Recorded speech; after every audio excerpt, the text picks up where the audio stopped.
Je pense qu'on a l'exemple là d'un élevage qui représente bien la coopérative, c'est-à-dire un outil fonctionnel, un outil qui a été créé pour faire un cochon conventionnel mais durable.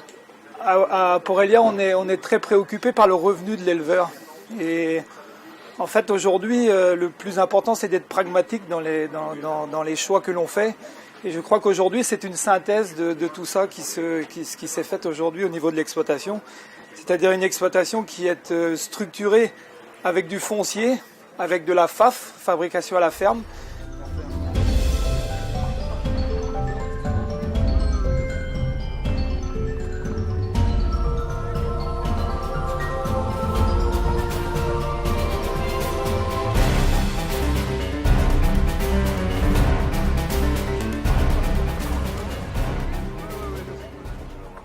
Le gros changement finalement global, c'est toute cette partie du bloc naissage qu'on retrouvait ici dans une configuration un petit peu anarchique, si on peut dire comme ça, avec des couloirs un petit peu partout. C'était un petit peu compliqué de travailler dedans. Et du coup, le fait de déporter le bâtiment ici, ça a permis de ramener tout ce bloc-là, ainsi que la partie gestante, dans cette partie ici de l'élevage. La partie engraissement, elle est en construction là actuellement et voilà, elle est en route aussi elle verra le jour pour 2018. Ce sera prêt. Que dire de façon globale, le bâtiment tel qu'il est conçu aujourd'hui est relativement simple, hein, un couloir central, des salles de chaque côté. Enfin, moins on a quelque chose de compliqué à l'intérieur, forcément plus c'est facile et plus c'est pratique pour travailler. Qu'on va retrouver ici dans la salle, en dehors, c'est pas une particularité, mais je veux dire, on est sur un bâtiment qui est en éclairage LED à 100%, et toutes ces rampes de néon là, c'est pour assurer aussi une luminosité importante pour la venue en chaleur pour les truies. C'est important. L'intégralité, vous trouverez pas aucun interrupteur dans le bâtiment non plus, vous l'avez pas vu, il n'y a aucun interrupteur. La seule commande qui existe est à l'entrée des douches là-bas, qui est une commande déportée. Donc globalement ici, local soupe, la cuisine entre guillemets. 2 silos que vous avez sur l'extérieur, qui sont alimentés directement de la fabrique d'aliments, avec un air pulsé. L'aliment est pulsé avec un surpresseur sur 250 mètres de longueur. Le principe du bâtiment a été aussi de pas mal déporter un petit peu tout ce qui est équipement. Ici, on est dans le local soupe, mais tout ce qui est manuel, déporter des vannes, tout ce qui est système, circuit d'abreuvement, les compteurs, tout est dans cette salle-ci, quoi. Après, j'y interviens de façon informatique de l'autre côté. Donc ici, vous vous trouvez dans la partie gestante. Sur votre gauche, quand vous rentrez, vous allez retrouver des petites stalles pour les cochettes qu'on va régumenter, qu'on va cycler. Voilà, c'est juste ces box-là sont dédiés uniquement à ça, pour permettre de les cycler et de les intégrer les nouveaux reproducteurs à l'élevage.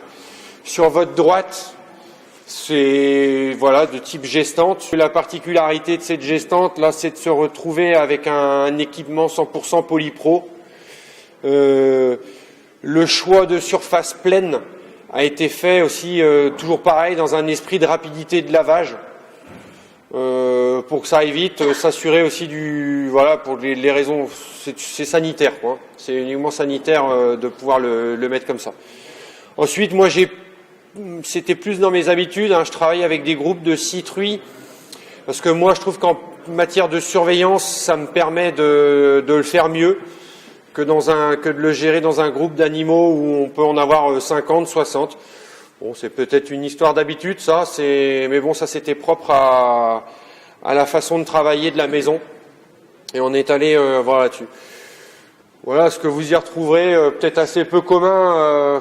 Vous allez retrouver un nombre de fenêtres relativement important aussi dans le bâtiment, qui permet une luminosité importante aussi dans les bâtiments.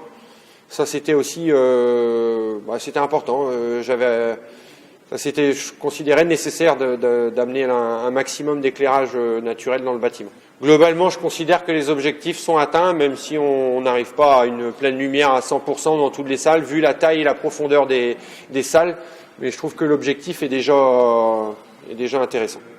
Sur le bâtiment, en matière de la chaleur qui arrive des bouches, c'est comme avec un système de pompe à chaleur. On récupère les calories dans la gaine, qui va nous permettre de réchauffer de l'eau, qui va repasser dans un gros aérotherme, une unité de traitement d'air qui se trouve dans le comble.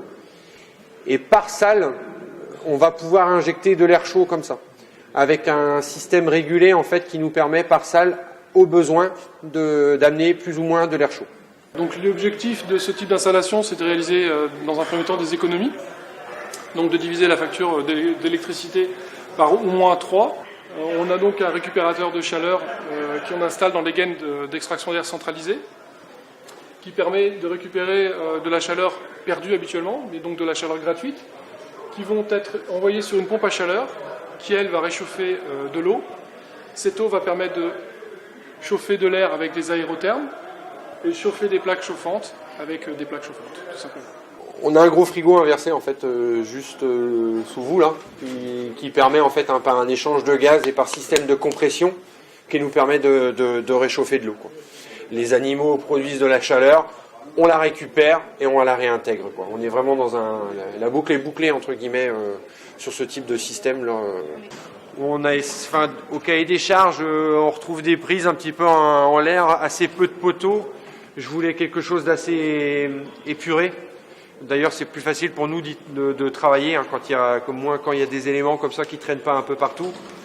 Mon électricien a pas trop mal travaillé entre ce que je voulais et finalement la réalisation qu'il a fait. J'en suis content, quoi. On a toujours la problématique d'éclairage naturel dans les salles, surtout celles qui sont centrales. Et le fait que la deuxième maternité là-bas bénéficiait avec toutes les fenêtres en pignon, forcément d'un éclairage supérieur. En apportant un système de baies vitrées comme ça entre les deux, ça permettait de faire rentrer un peu plus de lumière naturelle dans le bâtiment. Et donc notre rôle auprès de l'élevage de M. Brisoil et notre présence ici, donc c'est qu'une fois l'ensemble des travaux terminés, nous allons livrer les animaux pour le peuplement de l'élevage. Donc les animaux qui sont les futurs reproducteurs de cet élevage.